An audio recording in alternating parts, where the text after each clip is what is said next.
As I've talked in the past, there is basically a gender stalemate. If you want to see what's going on between men and women today, especially in Western society, as a type of gender war, that war is certainly at a stalemate at this point. And the reason why is that men are largely, at least in greater numbers, waking up to what's going on. They realize that the family courts are against them, the way that domestic violence is interpreted through the Duluth model is against them. There are totally one-sided gender roles, totally one-sided reproductive rights. Anything bad that happens, you as the man are going to be blamed for it. It's not safe to date women that you work with because of Me Too. Guys are starting to realize that the deck is stacked against them. And rather than be reasonable and compromise, women collectively just think that they deserve more. That's what they've been taught for generations now. They're not going to give that up. Women are not going to wake up tomorrow and think that they actually need to be reasonable when it comes to what they expect from men.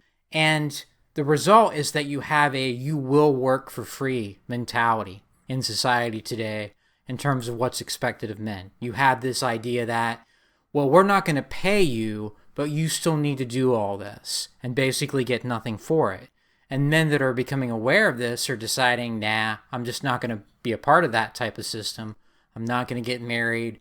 I'm not going to have kids in this environment on these terms. And women are not saying, well, we actually need to offer something then in return, because collectively women don't use reason. There are some women that can and do, but women cannot generally be reasoned with. That's largely why things have not gotten better, is because you can't convince the average woman to sit down and look at the facts and recognize that men are getting the short end of the stick.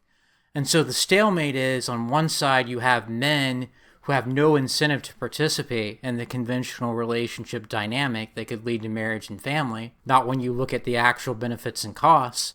And then you have women that are so obsessed with themselves and so unwilling to compromise, and they're told all the time that they deserve more and men need to do more and men are bad, but men still need to prove themselves and so forth.